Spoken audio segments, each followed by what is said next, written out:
আপনি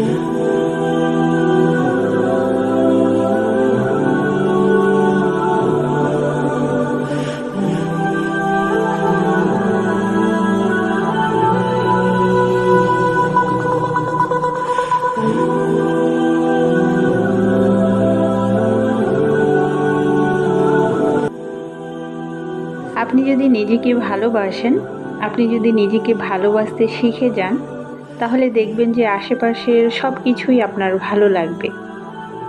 আমার কথা হচ্ছে, আগে আমি নিজে ভালো থাকবো, নিজেকে ভালো রাখার চেষ্টা করব, তারপরে পরিবারের সবাইকে ভালো রাখার চেষ্টা করব। আসসালামু আলাইকুম সবাইকে। সবাই কেমন আছেন? আশা করছি আল্লাহর রহমতে সবাই ভালো আছেন, সুস্থ আছেন। আলহামদুলিল্লাহ, আমিও আছি আমার পরিবার নিয়ে ভালোই। প্রতিদিনের মতো আজকের ভিডিওটাও সংসারের কাজ দিয়ে শুরু করেছি, তবে আজকের ভিডিওটা আমি একটু অন্য সময় থেকেই শুরু করেছি। প্রতিদিন দেখা যায় যে সকালবেলা থেকেই কাজগুলো শুরু করি, তবে আজকে সন্ধ্যার পর বা রাত্রে ঘুমাতে যাওয়ার কিছুক্ষণ আগে থেকেই ভিডিওটা শুরু করেছি।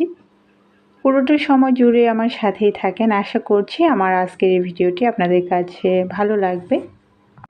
আমাদের এই ডেইলি লাইফস্টাইল ব্লগে অনেক কথা বলতে হয়। পুরো একটা ব্লগ চলাকালীন অনেকটা সময় জুড়ে কথা বলতে হয়। থেকে আমি আমার ব্লগে যদি কোনো উপদেশমূলক কথা বলেন বা জ্ঞানী কোনো কথা বলে থাকি, তো এই কথাটা বলার আগে আমি অনেকবার চিন্তা করি যে আদৌ কি আমি এই কথাটা ভালোভাবে মেনে চলি বা আমি আমার ব্যক্তিগত জীবনে ওইভাবে চলতে পারি। তো মাঝে মাঝে যেগুলো শেয়ার করি সেগুলো আমি ওইভাবেই চলি, তো সেই জন্য আপনাদের সাথেও ওইভাবেই শেয়ার করি। এটি কিন্তু একদমই সত্যি কথা। যদি আপনি নিজেকে ভালো রাখেন, যদি আপনি নিজেকে ভালোবাসেন, তাহলে দেখবেন যে আশেপাশের সব কিছুই আপনার ভালো লাগবে। আপনি যেমন, আপনি কিন্তু ওইভাবেই নিবেন। তো আগে আসলে নিজেরও আমাদের যত্ন নেওয়া উচিত। সংসারের অনেক ব্যস্ততার মধ্যে আমরা গৃহিণীরা কিন্তু নিজেদের সময় দিতে ভুলে যাই। আমাদের কিন্তু এখন বয়স বাড়ছে। যার যেমনই বয়স হোক না কেন, বয়স কিন্তু বাড়ছে। তো সেই অনুযায়ী আমাদের শরীরের যত্ন নেওয়া উচিত। সেই অনুযায়ী খাবার খাওয়া উচিত। তো অনেক কিছু মেনটেন করে চললে আসলে নিজে সুস্থ থাকা যায়। যাই হোক, অনেক কথা বলে ফেলেছি। এবার একটু ভিডিও রিলেটেড কথা আপনাদের সাথে শেয়ার করি। এই যে এতগুলো কাপড় দেখলেন, এগুলো কিন্তু আমার বাসায় প্রত্যেকটা দিন এইভাবে আমাকে কাপড় গোছাতে হয়। আমি কিন্তু অনেক কাপড় ধুই প্রতিদিন। তো কিছু কাপড় শুকায়, আবার কিছু কাপড় শুকায় না, আবার কিছু কাপড় ভেজা থাকে। এখন যেহেতু বৃষ্টির সময়, তো যেগুলো শুকিয়েছে সেগুলো কিন্তু রাত্রেবেলায় আমি সব কিছু গুছিয়ে নেই, কারণ সকালবেলাটা আমার হাতে অতটা সময় থাকে না। তো আমি রাত্রিবেলায় কিন্তু আমার যেভাবে সুবিধা হয় সেভাবেই আমি কাজগুলো গুছিয়ে করে নেই। তো এখন কিন্তু অনেক রাত, আর আমি আমার রাতের খাবার এই তো চিড়া, দুধ আর কলা দিয়ে খেয়ে নিয়েছি। রাত্রে আর ভাত খাইনি। তো আমার মেয়েগুলো কিন্তু ঘুমিয়ে গিয়েছে। তো নিজের আসলে যেটা সুবিধা সেটা আমার থেকে হয়তো বা কেউ ভালো বুঝতে পারবে না। তো একটু রাত হলেও কষ্ট করে কাজগুলো করে নিচ্ছি। সকালটা কিন্তু আমার অনেক বেশি সুবিধা হয় সকালের কাজগুলো করতে। তো সব শেষে এখানে আমি আমার এই যে এতগুলো কাজ করলাম, তো হাতগুলো একটু পরিষ্কার করতে হবে। সেই সাথে এটা আমার ফেস ওয়াশ হিসেবে কাজ করবে। তো খানিকটা দুধ, সেই সাথে বেসন দিয়ে আমি মুখটা পরিষ্কার করে নিব। আর এই যে কাজগুলো করেছি হাতে, কিন্তু প্রত্যেকটা দিন যদি আপনি লেবু ব্যবহার করেন তাহলে দেখবেন যে সব ময়লাগুলো উঠে গিয়েছে। সারা রাত আপনার হাতটা কিন্তু পরিষ্কার থাকবে। তো একটুখানি যত্ন কিন্তু আমাদের করতেই হবে।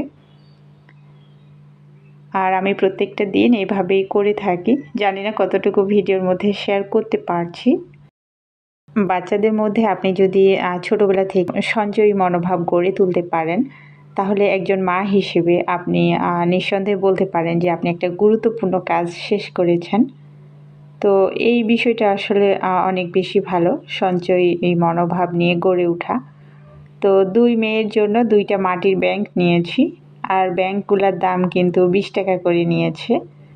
তো সাথে আমার মেয়ের কিছু মাটির খেলনাও নেওয়া হয়েছিল। আমার ছোট মেয়ে কিন্তু অনেক শৌখিন। তো তার খেলনা কিন্তু সে যেখানে সেখানে রাখবে না। রেখেছে ওয়ারড্রবের ড্রয়ারে, সেই সাথে আমার ড্রেসিং টেবিলের সাইডের ড্রয়ারে। তো তার খেলনা মানে সুন্দর থাকা লাগবে, সব কিছুই তার পরিপাটি থাকা লাগবে। তার কাপড়ের ড্রয়ার কখনো এলোমেলো থাকা লাগবে না, সব কিছুই সে নিজে থেকেই গুছিয়ে নেয়। এমনকি সে তার স্কুল ড্রেস পর্যন্ত সব সময়ের জন্য গুছিয়ে রাখে। তো স্কুল থেকে এসে প্রাইভেটে কী কাপড় পরে যাবে সেটাও কিন্তু অনেক আগেই বের করে রেখে দেয়।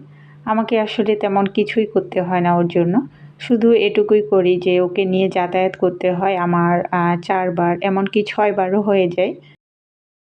দিনের অর্ধেকটা দিন আমার ছোট মেয়ের পিছনে আসলে চলে যায়।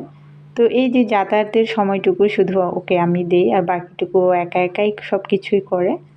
তো তারপরে এই তো সব কিছু গুছিয়ে নিয়েছি, সকালের পর্ব শেষ করে এখন এই তো দুপুরে রান্না করতে এসেছি।